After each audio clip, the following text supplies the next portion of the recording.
И всем привет, канал Польза.нет. Как всегда, штатно идем топить Neo 7, а потом будем его по полной тестировать. Так, ну что, максимально штатно проверяем, будет ли погибать Realme. Периодически айкушки. Вот видите, вот то, что оттуда выходят пузырьки, значит, что эти IP68 это такие сомнительные IP68, и поэтому я его быстро вынул. Я сомневаюсь, что он может выжить при длительном погружении. Мы это уже проходили. Всем привет! Вы на канале Польза.нет, и здесь только подробные обзоры с целью сэкономить вам средства. И возможно, у меня сегодня это дело получится. Почему? Потому что я буду вам рассказывать, как и сказал в начале, о смартфоне Realme Neo 7. Насколько он хорош, с чем его едят, вот этот направленный микрофон, 120 Гц экрана, LTPO. Помимо этого, он держит 1300 люксов в Геншине, когда ты играешь. Это что-то нереальное. Разумеется, сканер отпечатков пальцев, прямой экран, IP68, я его топил в начале ролика, вы видели, разумеется, утопление было после всех тестов и всех примеров съемки. Здесь не лучшая камера, здесь интересный Dimensity процессор, который выбивает 2 миллиона баллов в Antutu и пока не под все оптимизирован. Интересный дизайн, потому что он необычный. Я сравню его по ходу пьесы с Redmi K80. По съемке, разумеется, исходники с Redmi K80 и с него я скину в свой личный телеграм-канал.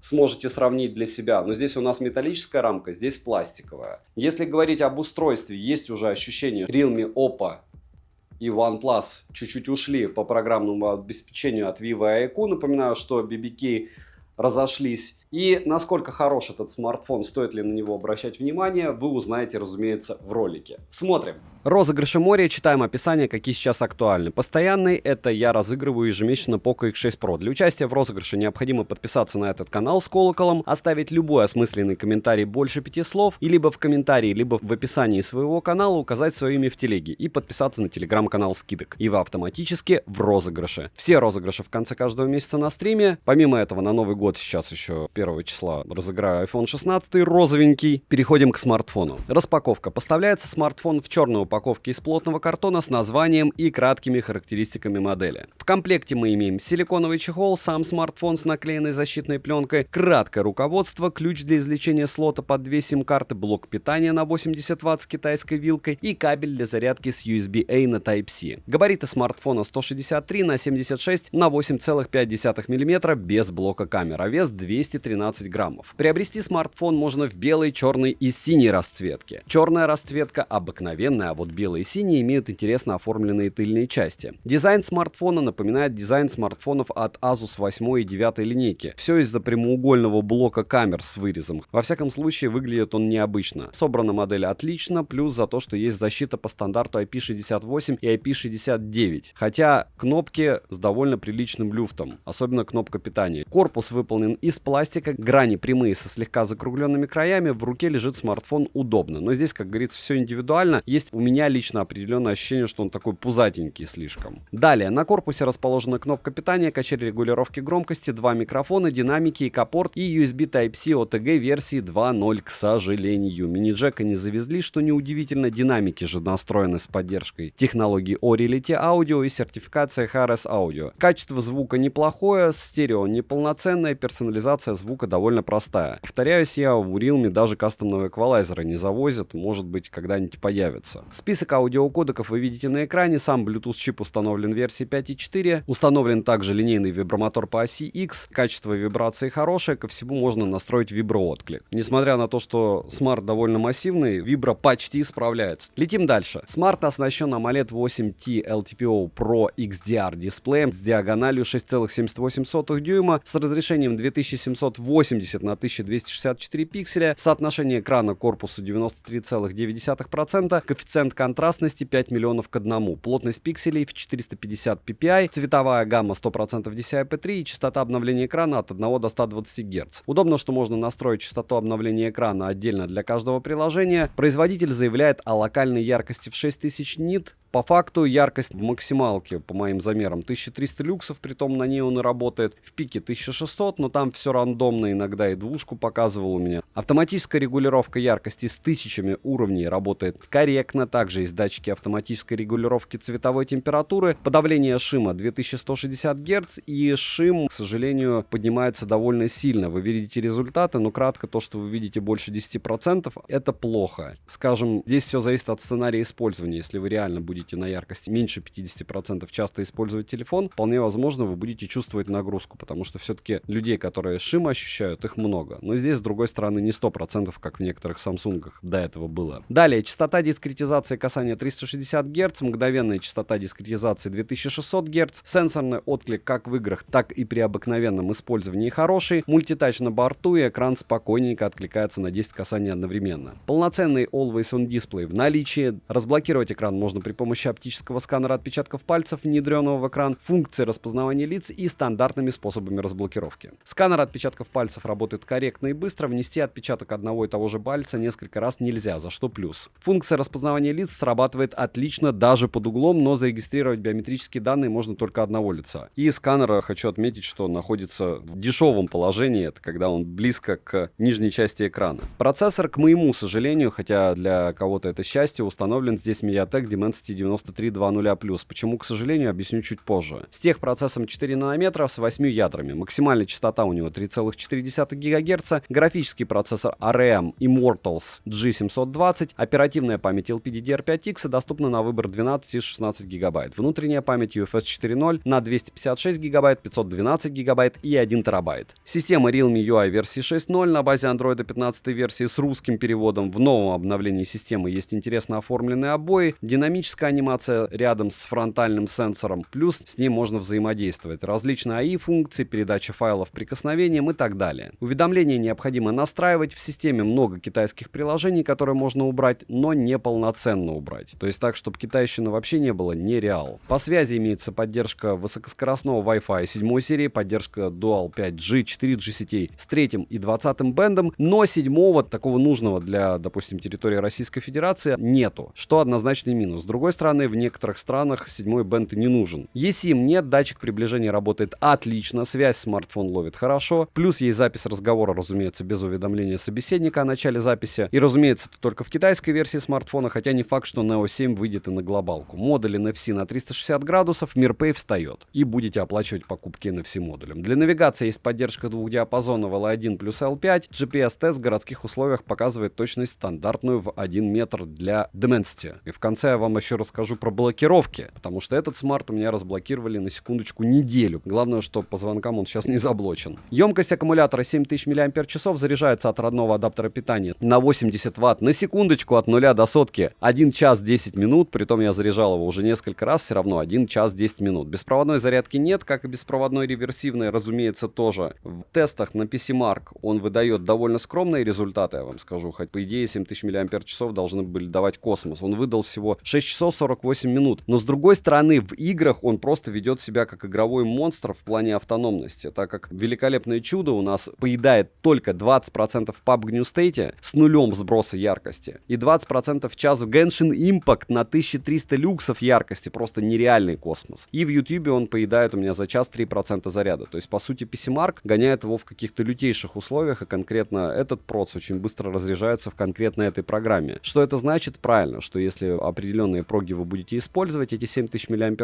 будут улетать только в шум. С другой стороны, если вы будете, допустим, играть или серфить в интернете, скорее всего, жить смарт будет дольше. Здесь вопрос будет от герцовки и от яркости экрана, который вы используете. То, что 7000 мАч 95% хватит вам на день, даже если вы не будете из него выползать, это прям в воду не гляди, как говорится. Перейдем же к тестам. Тротлинг тест на 297 гипсов минимально, максимально 489 гипсов, и в среднем 345 гипсов на 100 потоках при 60 минутах. Я его, кстати, проводил 2 раза. Вы видите сейчас результаты 2 тестов. Один раз я проводил его вот в этом как раз супер режиме GT, а один раз без него. Ну и разница довольно приличная. В Geekbench 6 сколько выбивает? Вы видите на экране, что у него с 3D Mark тоже видите на экране. Особо отмечу, что устойчивости там мало. Я бы не сказал, что я ощущаю это в системе, либо в работе, либо еще в чем-то. То есть по мне смарт работает как часы. Повторяюсь, что проблема в том, что под какие-то моменты он просто не оптимизирован. оптимизирован. Будет ли он оптимизирован потом, это вопрос от Dimensity. Это опять же зависит еще и от производителей тех или иных программ. Antutu выбивает иногда 2 миллиона, иногда чуть меньше миллионов попугаев. Но если вы обратите внимание на Antutu стресс-тест, вы просто очень удивитесь. Я такого стресс-теста не видел никогда. Smart идеально его прошел. Как будто рисовали картинку, а не процессор тестировался. И Storage тест выбивает бодрые 199 тысяч баллов. Это нереально круто. Переходим к камерам. Основной сенсор вроде бы Sony IMX882 на 50 мегапикселей с оптической стабилизацией, апертурой 1.9, углом обзора в 79 градусов, фокусным расстоянием в 26 мм и максимальным разрешением для видеосъемки 4К 60 FPS, даже 8К нет. Сверхширик сенсор позорнейший наш стандартный Sony IMX355 на 8 мегапикселей с углом обзора в 112 градусов, апертурой 2.2 и фокусным расстоянием в 16 мм. И фронталка также от Sony на 16 мегапикселей с апертурой 2.4, фокусным расстоянием в 23 мм, углом обзора 85 градусов. Короче, печаль. Максимальное разрешение для видеосъемки с фронталки 1080p. Короткие примеры и сравнения вы сейчас, разумеется, увидите. Но по камерам здесь не все так хорошо. Ну что, фронталки прям битвы титанов. У одного 1080p 60 fps с лютыми шибами. У K80. У Vivo, как вы видите, у какого Vivo? У Realme Neo 7 1080p 30 fps. И 4К 60 fps, лифт последние 10 секунд. В принципе, вам хватит для того, чтобы оценить, насколько одно или другое устройство хорошо работает, разумеется, только для основного модуля. 4К 60 fps, съемка с двух рук. И вот такая разница будет по съемке вечером у этих двух смартов. И максимум иксы, X6, X6.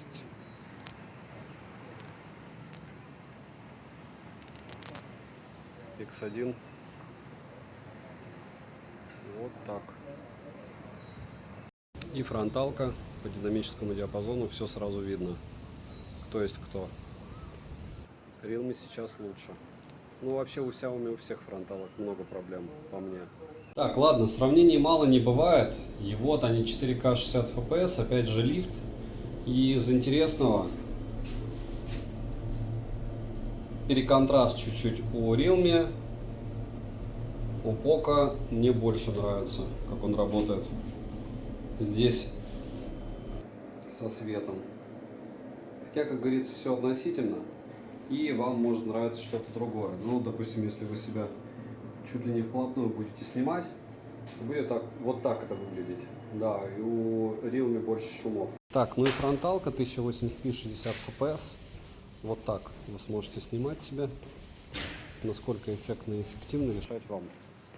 Но в целом, как говорится, неплохо. Так, единственное, когда я говорю, что непонятно какая музыка, я говорю так, потому что если вы, допустим, YouTube будет определять, какая музыка, когда я сейчас говорю, то на меня наложат ограничения, и мне нужно будет вырезать это дело. И поэтому я пытаюсь разговаривать со скоростью и с темпом, чтобы перекрикивать эту музыку. 4К 60 FPS, основа 2. Так, два ультраширика, пока новая песня не началась, буквально 10 секунд, чтобы вы ощутили всю глубину глубин. Да, конечно, интересно. Так, и тут 4К 60 FPS, фотографии уже наделал. Вот так примерно сможете ночью снимать. И опять же, от того, что ночь не ночь, это не особо важно. Почему? Но нас интересует, как из тени, допустим, какое-нибудь там здание позади вытягивается. Вот вы видите, да? А по большому счету света здесь достаточно для того, чтобы просто оценивать стабилизацию и работу со светом.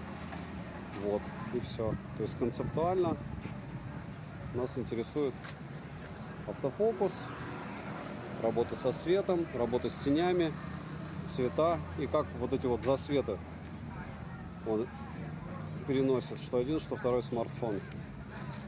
То есть технически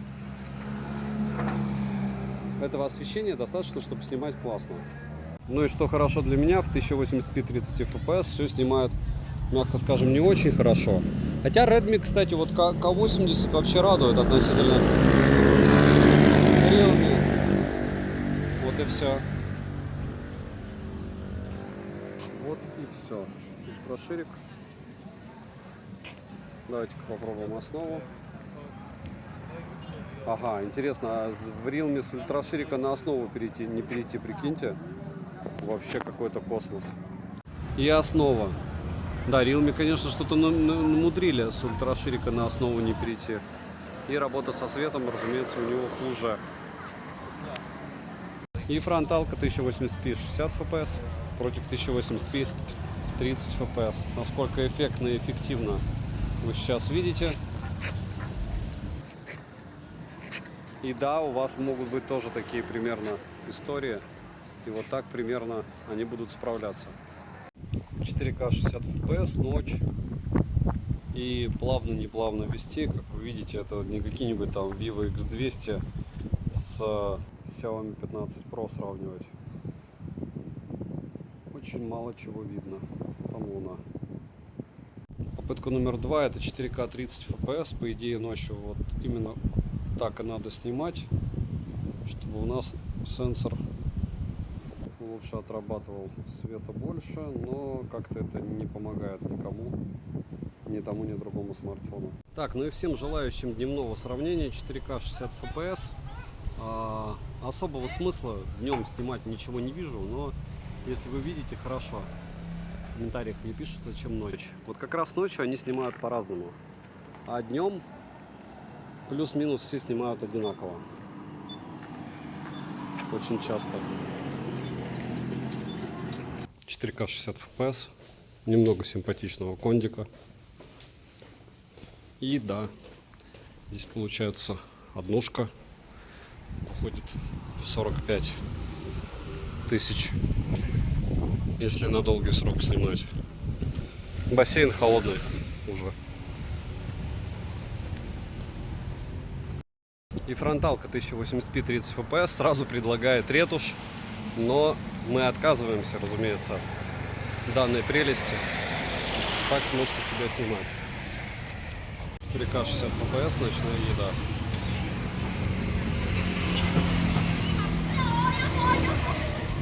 Так, 4К 60 fps, основной модуль. И, наверное, не слышно, но там звучат колокола. X10, X1. Ультраширик только в 1080p 30 fps.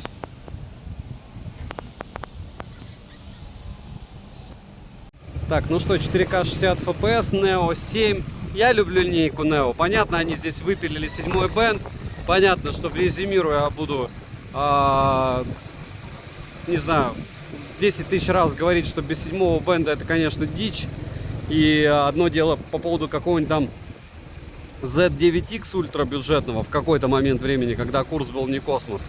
А другой момент, когда у тебя смартфон уровня очень близкого по многим показателям к флагману, и он без бенда. Вот так сможете снимать, катаясь на байке ночью в 4К 60 fps.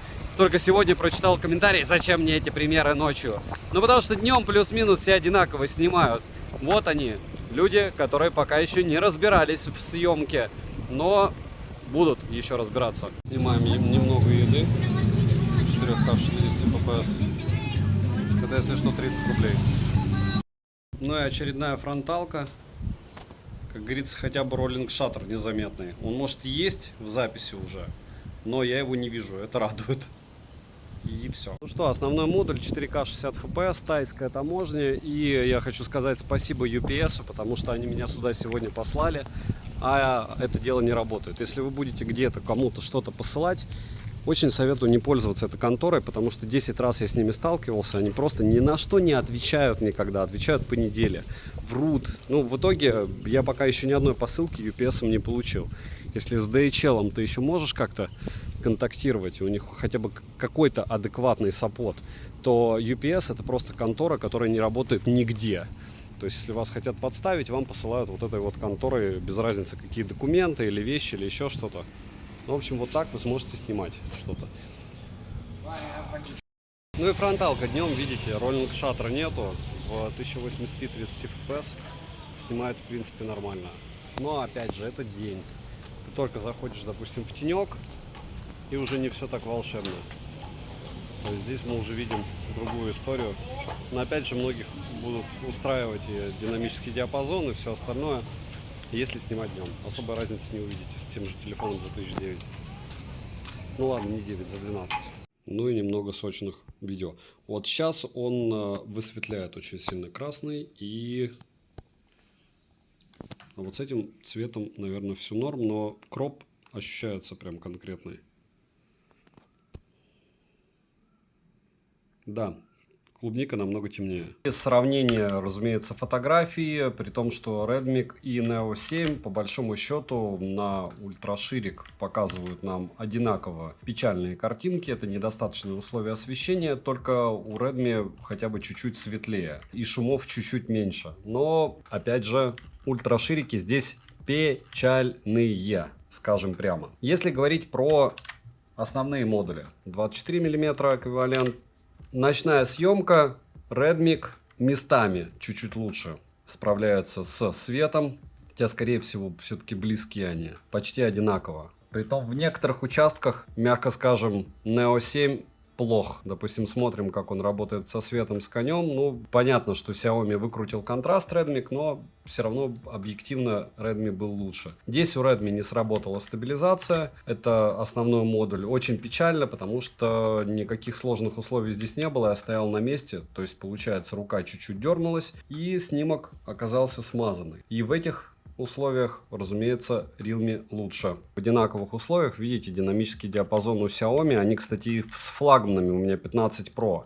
На руках такая же печаль. Так вот, по фронталке Neo 7, как вы видите, лучше в разы. Да, может быть, здесь лучше лицо, но то, что делает Xiaomi с светом, это просто печаль. Но если говорить про основные модули, здесь у нас Realme выкрутил контраст, непонятно для чего. Многие очень объекты, которые видны на Xiaomi, на Realme видны по мне хуже. Обычно Xiaomi выкручивает контрасты цвета, а здесь, можно сказать, Realme поработал в эту сторону побольше. Насколько лучше одна фотография другой, плюс-минус одинаково, я бы не сказал, что пейзаж этот вообще может быть на что-то плохим, даже когда я смартфон за 10 тысяч, за 100 долларов делаю фото, выглядит хорошо, красиво. Вот здесь то же самое, плюс-минус неплохо. Но я бы выбрал вот на основной модуль здесь Xiaomi. Опять же, скачиваем исходники. Минусы: нет беспроводной зарядки, нет реверсивной зарядки, пластиковый корпус, слабый фронтальный сенсор, устаревший сверхширик, старый Type-C, нет 7-го бенда, мало настроек для кастомизации динамиков, и Dimensity все-таки подразумевает, что некоторые программы, некоторые игры будут у вас оптимизированы в последнюю очередь. Qualcomm в этом смысле побыстрее отрабатывает. Цену можете посмотреть по ссылке в описании к видео. Не забудьте подписаться на телеграм-канал скидок взаимопомощи и мой личный телеграм-канал. Вы этим сильно поможете проекту. Если хотите, чтобы я также продолжал покупать такие диковинки и мучить их в разных сценариях использования, на стримах, обзоров одним кадром, пишите, помогайте проекту, и мы будем продолжать этот банкет. Резюмировать я бы хотел, как всегда, долго и мучительно. Почему? Потому что смартфон необычный, смартфон интересный, но с одной стороны это не камерафон, с другой стороны игровым смартфоном его не назвать. Наверное, некоторые для этого и смотрят мой канал, потому что я покупаю все, обозреваю все и могу сравнить. Вот, допустим, этот смартфон и это Neo 10. В Neo 10 есть обходная зарядка, здесь ее пока нет. Может быть, ее как-то с чем-то добавят. 7000 мАч аккумулятор вроде бы топ, и для игр тоже, и ты получаешь плюс-минус 20%. Но уровень зарядки, скорость зарядки час 10 это просто какой-то сюр. Согласитесь, никаких суперкамер здесь нету. Если вы хотите игровой смартфон, добавьте триггеры хотя бы за какие-то копейки. То есть в каком-то смысле я просто хочу вам сказать, что где-то у него стагнация, где-то он стал лучше, это вот как он держит яркость, допустим, в играх, где-то у него деградация, потому что выпилить 7-й бенд это чистой воды подстава. Это Realme говорят, идите покупайте по 60 тысяч то, что у нас в Китае вообще не хотят покупать. GT7 Pro вспоминаем, или по сколько? По 100 тысяч его в ритейле, по 70 продают. Вот такие устройства, которые можно считать в принципе оптимальными для определенных задач, мы оттуда выпилим вам нужный бенд. Вот 100% они знали, что он нужен. Расстраивает то, что мне продавец неделю писал, что друг, он у меня разблокируется сейчас, жди. То есть мне он пришел, разумеется, распакованный, разблокированный. И вопрос дня, не заблокируют ли его потом, это тоже добавляет определенные перчинки, которые не сластит. Да, инфракрасный порт, да, вау-эффект от того, как он прошел стресс-тест в Antutu. Но вот это все в сумме, то есть возможность блокировки, нет седьмого бенда, очень долгая зарядка, они 300-ваттную недавно выгрузили. И аккумулятор, который, да, он большой, но его можно перезаряжать меньшее количество раз, у него меньший ресурс. Смартфон сам по себе хорош, для китайского рынка однозначно. Для рынка, в котором не нужен седьмой бенд, в принципе тоже, если вы знаете, что такое Realme. Мне не совсем понятно ПО, я не буду рассказывать про то, что очередной раз там эквалайзера нет кастомного, еще чего-то. Настройки камеры, очень странные вещи. Разумеется, там нет 120 FPS, у 4К, фронталка убогая, еще что-то. Но в целом, вот если брать это устройство и тот же Neo 10, здесь есть суперсила. Это обходная зарядка. Напоминаю, iQOO это уже с Vivo, это уже не рядом с Realme. А здесь этого нет. И это, конечно, удручает. Если вы решили себе этот смартфон купить, я вам рассказал, в принципе, все, что смог. На пользу стрима можете посмотреть прожарку. Обзор одним кадром будет на пользу лайв. Пишите в комментах, какое вы решение приняли, стоит ли этот смартфон или нет. Помогите другим пользователям. Если покупать подобное, пишите опять же в комментариях, что еще хотите увидеть на обзоре. Несмотря на вот этот весь в конце негатив, от меня девайсу однозначно да, из-за его уникальности. Чтобы 1300 люксов держал в гене, не было такого. Еще и защита от влаги есть. То есть, видите, смотря как посмотреть, как говорится. По мне, его плюсы перевешивают минусы. Но рынок большой, конкурентов море. Тот же К80, про который я вспоминал, iQOO Neo 10 и девайсу от меня однозначное да. Подписывайтесь на канал с колоколом. Добра и удачи вам, дорогие друзья.